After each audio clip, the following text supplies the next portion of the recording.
What's up guys? In this video, we're gonna talk about the difference between WordPress.org and WordPress.com and which one you should be using to build your online website or blog.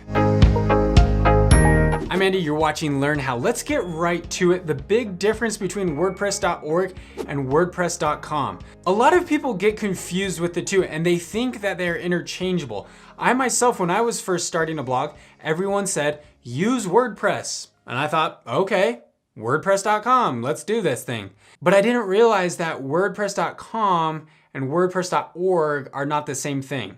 And when people say that you should build a blog with WordPress, they are talking about WordPress.org. That is important to remember. The main difference between the two is WordPress.com is owned by WordPress and they have their own hosting. Now, if you're new to hosting, I've got some other videos to help you understand hosting and a little bit better about what it is. But basically, hosting is what puts your website on the internet. It makes it so people can find you anywhere in the world. WordPress.com has their own hosting. They do everything themselves. You build your website, they host it, everything. Now that does sound nice and all, but we're gonna get to some reasons why it's not nice or not as good as you think. WordPress.org, on the other hand, is more of an open source WordPress platform where developers can build plugins that you can use, third-party themes that you can use. You don't pay to use WordPress.org, it's free. You can build your website, but you need somewhere to host it. So you're gonna have to pay for self-hosting, which is another company to host your website, like SiteGround, which is the hosting provider that I recommend. So you've got WordPress.com,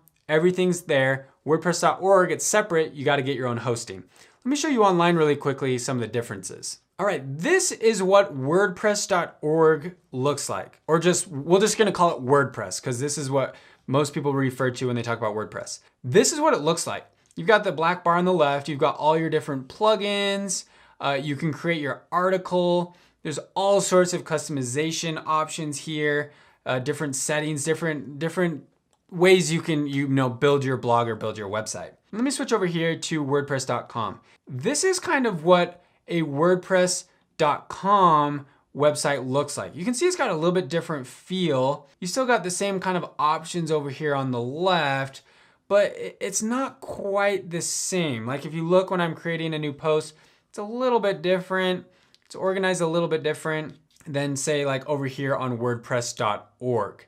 Now, one of the biggest differences, like probably the biggest difference between WordPress.org, this one right here, and WordPress.com is WordPress.com does not give you as many plugins.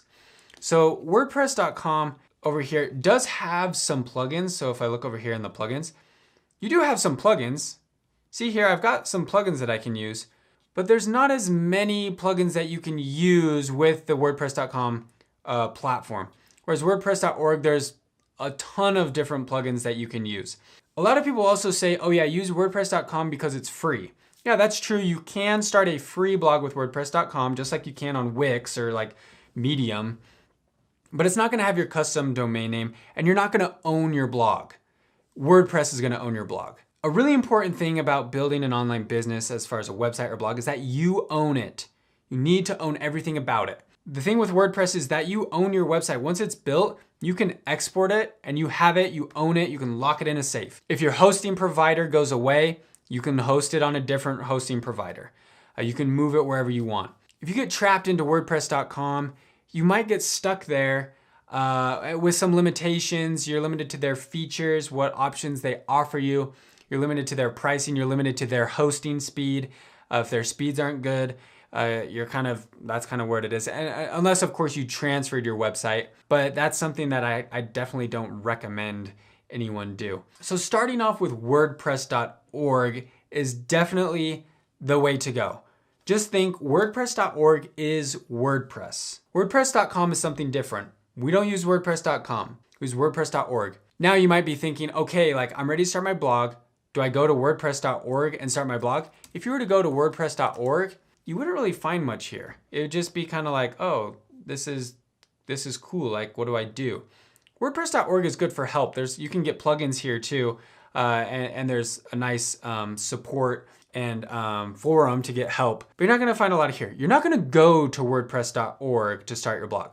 I've actually got a link right below this video that's going to explain very well how to start your blog with WordPress.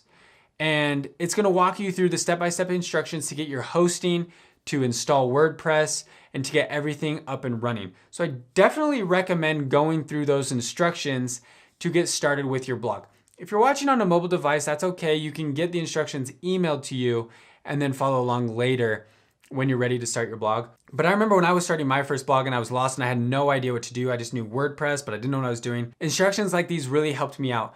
So go check out the link. It's at learnhowblogging.com, and it'll literally walk you through the entire process of getting started with your blog. But just remember, the important thing here, guys, WordPress.org is WordPress. WordPress.com, something else. We're not gonna go there with WordPress.com. We are going to stick with WordPress.org. All right, guys, if you like this video, if you learned something new, hit that thumbs up button. Share this video with a friend who's considering starting a blog or someone who's learning more about WordPress. And make sure you come back and subscribe, because I'm gonna be doing a lot of tutorials to help you in your online business journey to use all this technology to get your blog or website up and running, and learn how to use all the different plugins and tools that we've been talking about to turn your blog, to turn your website into an online business. My name's Isom. We'll see you in the next video.